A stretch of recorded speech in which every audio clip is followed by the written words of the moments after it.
Hello সুপ্রিয় শিক্ষার্থী বন্ধুগণ, এমআরআইসিটি পার্কের পক্ষ থেকে আমি তোমাদের মিজান স্যার সবাইকে স্বাগত জানাচ্ছি আজকের ভিডিও টিউটোরিয়ালে। তো আজকে আমরা প্রোগ্রামিং ল্যাঙ্গুয়েজ নিয়েই আলোচনা করব, তবে আজকের পার্টটা হচ্ছে 3, অর্থাৎ প্রোগ্রামিং ল্যাঙ্গুয়েজ পার্ট 3। তো বরাবরের মতো আজকেও আমি আমার সম্পর্কে একটু বলে নিচ্ছি। আমি মোহাম্মদ মিজানুর রহমান, একজন সিনিয়র সফটওয়্যার ইঞ্জিনিয়ার, সেই সাথে একজন আউটসোর্সিং ট্রেনারও। আজকে আমরা খুব গুরুত্বপূর্ণ একটি বিষয় নিয়ে আলোচনা করব, সেটি হচ্ছে প্রোগ্রাম কি, অ্যালগরিদম কি, ফ্লোচার্ট কি। অর্থাৎ এগুলো 1 মার্কসের কোশ্চেন হিসাবেও আসতে পারে, আবার এদের মধ্যে পার্থক্য 2 মার্কস বা 3 মার্কসের কোশ্চেন হিসাবেও আসতে পারে। তো এটা আসলেই খুবই গুরুত্বপূর্ণ একটি টপিকস। তাহলে এর শুরুতেই আমাদের মনে কোশ্চেন যাচ্ছে, আচ্ছা অ্যালগরিদম কি, অথবা ফ্লোচার্ট কি, প্রোগ্রাম কি, বা এগুলো কি কাজে ব্যবহার করব, এগুলো সির সাথে কি আসলেই রিলেটেড কিনা। হ্যাঁ, এক এক করে আমরা সবগুলো কোশ্চেনের অ্যান্সারই জানবো। প্রথমে আমাদেরকে জানতে হবে অ্যালগরিদম কি। অ্যালগরিদম মানে হচ্ছে স্টেপ বাই স্টেপ কোনো একটি সমস্যার সমাধানের প্রক্রিয়া। স্টেপ বাই স্টেপ কোনো একটি সমস্যার সমাধানের প্রক্রিয়াকেই বলা হয় অ্যালগরিদম।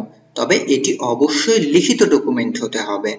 যদি এর সংজ্ঞা আমরা এভাবে দিতে চাই, যে কোনো একটি সমস্যার সমাধানের স্টেপ বাই স্টেপ প্রসিডিউরকে বলা হয় অ্যালগরিদম। অর্থাৎ এটি লিখিত ডকুমেন্ট হতে হবে, মুখে বললে চলবে না। অর্থাৎ সংবিধানের মতো লিখিত কিছু একটা থাকতে হবে, দলিল থাকতে হবে, যেটা পৃথিবীর সব মানুষ দেখে বুঝতে পারবে। তার মানে এটা সহজবোধ্য হবে, দেখে বোঝা যাবে, বা কিভাবে একটা সমস্যার সমাধান করা যায় তার লিখিত ডকুমেন্টস থাকতে হবে, সেটাই হচ্ছে অ্যালগরিদম। তবে এটা সম্পর্কে আমরা বিস্তারিত পরে আলোচনা করব। তাহলে এখন আমাদের মনে কোশ্চেন জাগবে, ফ্লোচার্টটা কি। অ্যালগরিদম না হয় বোঝা গেল, এখন ফ্লোচার্টটা কি। ফ্লোচার্টও ওই একই রকম, তবে এটা হচ্ছে চিত্রের মাধ্যমে কোনো একটি সমস্যা সমাধানের পদ্ধতি।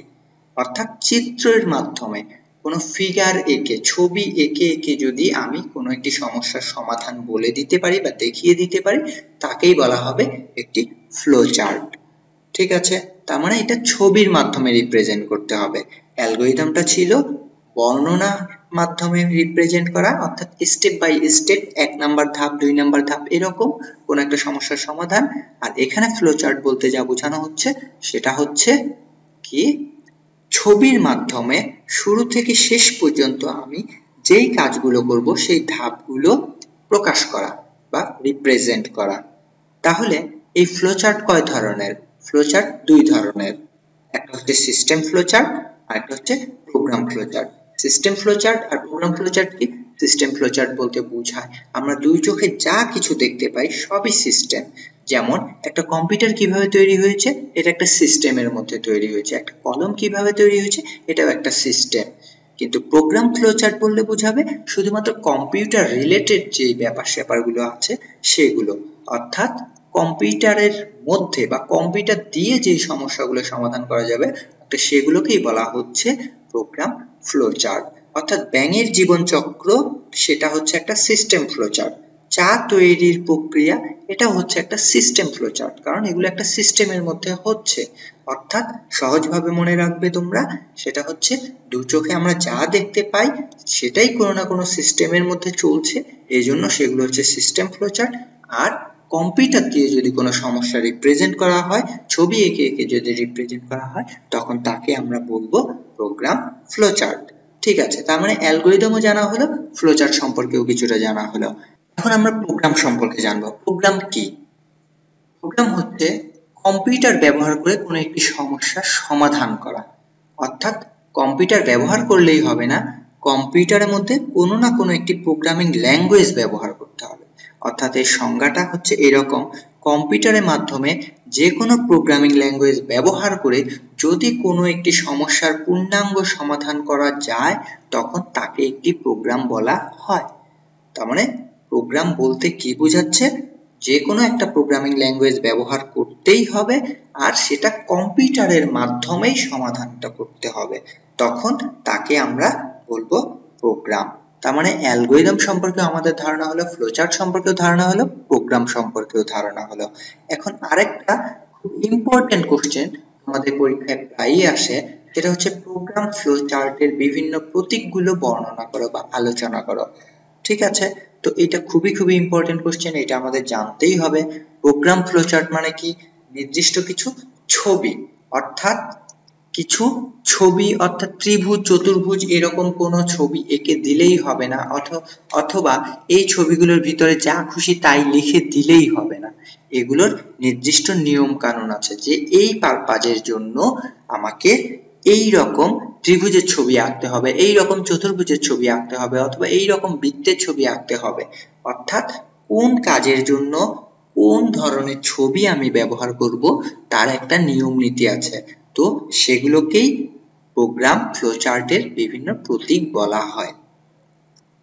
তাহলে এই প্রতীকগুলো এক এক করে জানা যাক। যেমন প্রোগ্রাম ফ্লোচার্টের মধ্যে এই রকম গোল বা ডিম আকৃতির একটা ছবি দেখা যাবে বা প্রতীক পাওয়া যাবে। তাহলে এইটা কেন ব্যবহার করা হয়? এইটাকে বলা হয় হচ্ছে টার্মিনাল প্রতীক। টার্মিনাল মানে বোঝা যাচ্ছে গন্তব্য, অর্থাৎ এটাই শুরু এটাই শেষ। তার মানে এই সিম্বলটা দিয়ে শুরু এবং শেষ ইন্ডিকেট করা হয়। অর্থাৎ টার্মিনাল বলতে কি গন্তব্য বোঝায়।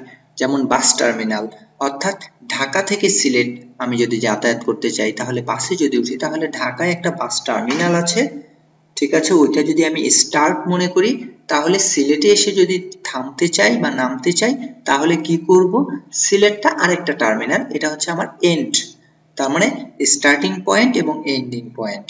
তাহলে এই পয়েন্টগুলোকে এই রকম ডিম্বাকৃতির সিম্বল দ্বারা প্রকাশ করা হয়। এটাকে কি বলা হয়? এটাকে বলা হয় হচ্ছে টার্মিনাল প্রতীক। স্টার্ট বা এন্ড প্রকাশ করার জন্য এই সিম্বলটা ব্যবহার করা হয়। এরপর এরকম সামান্তরিকের মতো একটি ছবি ব্যবহার করা হয়, প্রতীক ব্যবহার করা হয়। তো একে বলা হয় গ্রহণ বা নির্গমন প্রতীক। মানে ইনপুট বা আউটপুটের কাজে এই সিম্বলটা ব্যবহার করা হয়। অর্থাৎ কিবোর্ড বা মাউস দিয়ে যদি কোনো একটা কমান্ড নিতে হয়, ইনপুট নিতে হয়, তার মানে গ্রহণ করতে হয়, তখন এই সিম্বলটা ব্যবহার করতে হয়। এবং মনিটর বা প্রিন্টারে বা স্পিকারে যদি আউটপুট দেখতে হয়, তখন আমাকে এই নির্গমন বা এই সামান্তরিকের মতো সিম্বলটা ব্যবহার করতে হয়। এরপর আছে আয়তক্ষেত্রের মতো একটি সিম্বল, একে বলা হয় প্রক্রিয়াকরণ প্রতীক বা ইংলিশে প্রসেস। তাহলে এখানে কি হয়, এটা আয়তক্ষেত্র, কারণ সিপিইউ এর চেহারা, তার মানে সেন্ট্রাল প্রসেসিং ইউনিট, এটা কিন্তু আয়তক্ষেত্রের মতো, এই জন্য ওইটার শেপটা দেওয়ার জন্যই আমরা এখানে বক্স এঁকেছি, অর্থাৎ আয়তক্ষেত্রের একটি বক্স এঁকেছি। একে বলা হয় প্রসেসিং, তার মানে প্রক্রিয়াকরণ। এখানে কম্পিউটার ক্যালকুলেশন করে থাকে, যোগ বিয়োগ গুণন ভাগ যে কোনো হিসাব নিকাশ এই প্রতীকের মাধ্যমে প্রকাশ করা হয়। এরপর আরেকটি প্রতীক আছে, সেটি হচ্ছে রম্বসের মতো একটি প্রতীক। একে ডায়মন্ড আকৃতির প্রতীক বলা হয়, আর একে সিদ্ধান্তের কাজে ব্যবহার করা হয়, অর্থাৎ একে সিদ্ধান্ত প্রতীক বলা হয়। অর্থাৎ যখন কোনো একটা কাজ আমি হ্যাঁ অথবা না যে কোনো একটা বিষয় ইন্ডিকেট করার চেষ্টা করব, বেছে নেওয়ার চেষ্টা করব, তখন আমি এই রকম একটি রম্বসের প্রতীক ব্যবহার করব। এরপর এরকম যে প্রতীকটা দেখা যাচ্ছে, এটাকে বলা হয় অ্যারো প্রতীক, অর্থাৎ তীর চিহ্ন। এই তীর চিহ্নটাকে অ্যারো প্রতীক বলা যায়, প্রবাহ দিকও বলা হয়, বাংলায় বলা হয় প্রবাহ দিক। তার মানে উপরে নিচে বামে ডানে কোন দিকে কার পর কোন কাজটা করতে হবে সেগুলো ইন্ডিকেট করার জন্য এটা ব্যবহার করা হয়। এরপর আরেকটি প্রতীক আছে, সেটা হচ্ছে হেক্সাগোনাল প্রতীক, তার মানে বেঞ্জিনের মতো দেখতে অনেকটা, অথবা একে ষড়ভুজের মতো দেখতে মনে হতে পারে। তাহলে একে বলা হয় লুপ বা চক্র, অর্থাৎ একই কাজ যদি বারবার করতে হয় তখন আমরা এই প্রতীকটা ব্যবহার করব। এরপর এই প্রতীকটাকে বলা হচ্ছে সাবরুটিন প্রতীক। অর্থাৎ কি, এই প্রতীকে আমরা কি ব্যবহার করতেছি, এটা সাবরুটিন, তার মানে কি অনেক বড় একটা প্রোগ্রামকে যদি ছোট ছোট অংশে ভাগ করা হয় এবং কোন অংশটার কাজ আমি আগে করব এগুলো যদি ডিফাইন করে দেওয়া হয়, তখন তাকে বলা হয় সাবরুটিন। তারপর এই প্রতীকটাকে বলা হয় বর্ণনামূলক প্রতীক, ডেসক্রিপশন প্রতীক। অর্থাৎ এই যে আমরা দুইটা ত্রিভুজ, যেমন উপপাদ্যের মধ্যে আমরা কি লিখি, একটা ত্রিভুজের এক বাহু এবং সন্নিহিত দুইটি কোণ আর একটা ত্রিভুজের এক বাহু এবং সন্নিহিত কোণের সমান যদি হয় তাহলে ত্রিভুজ দুটি সর্বসম। এটা সাইড নোটে আমরা লিখে দেই থার্ড ব্র্যাকেট দিয়ে।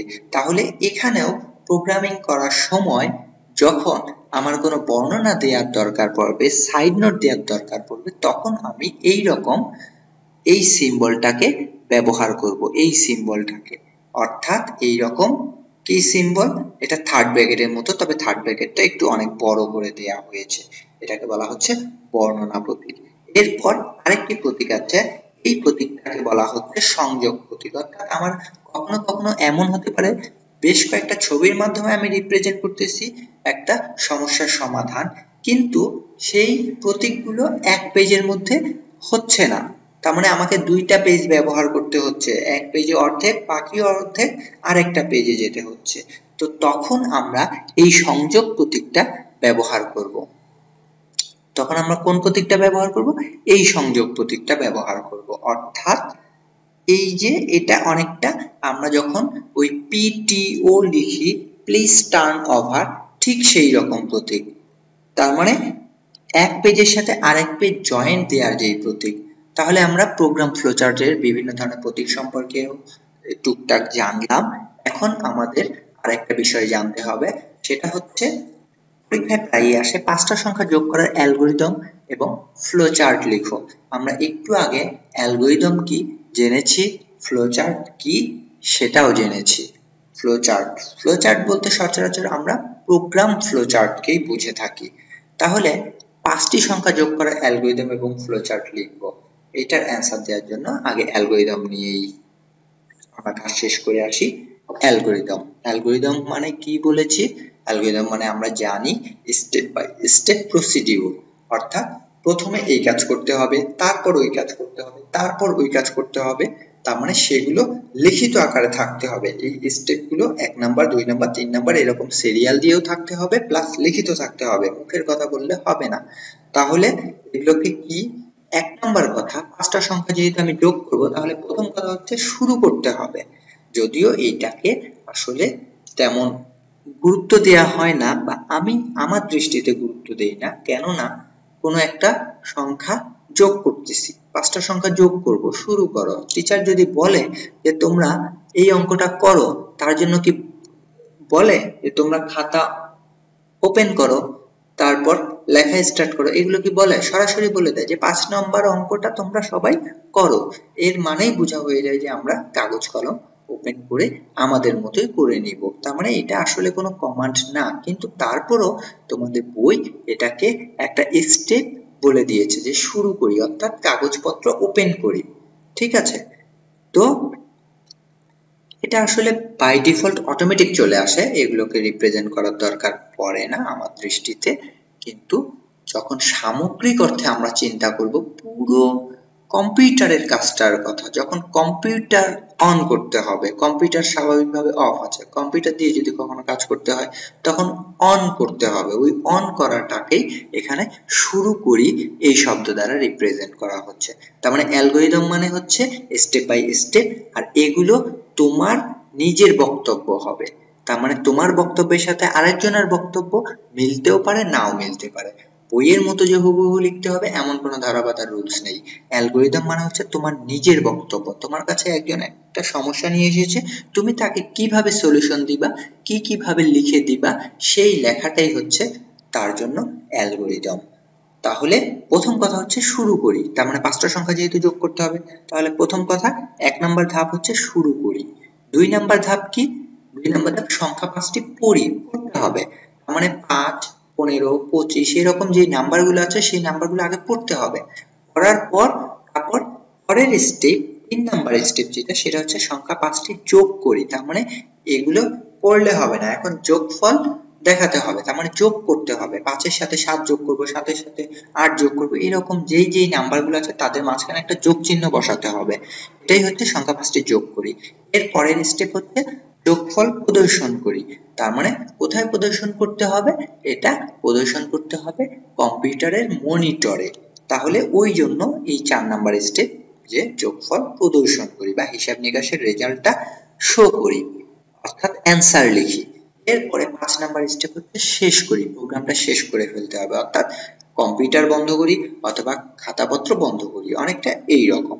তার মানে অ্যালগরিদম সম্পর্কে আমরা জানলাম, এগুলো সবই হচ্ছে নিজেদের বক্তব্য, ঠিক আছে, একটা সমস্যা সমাধানের প্রক্রিয়া স্টেপ বাই স্টেপ। আমি যে 1 2 3 4 লিখেছি, কেউ যদি ধাপ 1 ধাপ 2 ধাপ 3 এগুলো লেখে সেটাও ঠিক আছে, কেউ যদি এগুলোকে নাম্বারিং করে এ বি সি ডি এরকম সেটাও ঠিক আছে, কেউ যদি first second third fourth fifth এরকম বানান করে লিখে সেগুলোও ঠিক আছে। তার মানে স্টেপ কার পরে কোনটা, কেউ যদি ফার্স্ট তারপরে যদি নেক্সট তারপরে যদি আবার নেক্সট এরকম কিছু লেখে তারটাও ঠিক আছে। তার মানে এগুলো ধরা বাঁধা কোনো রুলস নাই, লিখিত ডকুমেন্ট থাকবে আর দেখে বুঝতে হবে যে এটা হচ্ছে প্রথম কাজ, তারপরের কাজ এটা, তারপরের কাজ, তার মানে স্টেপ বাই স্টেপ নিচে থাকতে হবে।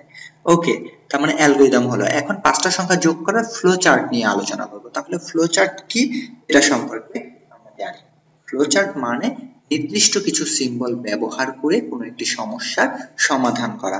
একটা জিনিস খেয়াল করবে, সেটি হচ্ছে আমাদের এই অ্যালগরিদমে 1 থেকে 5 পর্যন্ত আমরা 5টা ধাপের কথা উল্লেখ করেছি। তাহলে এই ফ্লো চার্ট আর অ্যালগরিদম একই জিনিস, তবে অ্যালগরিদমে বর্ণনা করে লিখতে হয়, বর্ণনাটা বেশি লিখতে হয়, আর ফ্লো চার্টে শুধুমাত্র পয়েন্টের নামটা উল্লেখ করতে হয়।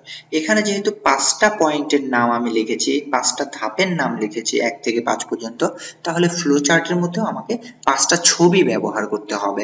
এই 5টা বিভিন্ন আকারের ছবি হতে পারে। যেমন শুরু করি, এইটার জন্য প্রথম ছবি যেটা ব্যবহার করব সেটা হচ্ছে এই যে টিম আকৃতির যেই সিম্বলটা আছে, অর্থাৎ টার্মিনাল প্রতীক। এইটা স্টার্ট এবং এন্ড নির্দেশ করে, এটা আমরা এর একটু আগেই পড়ে এসেছি।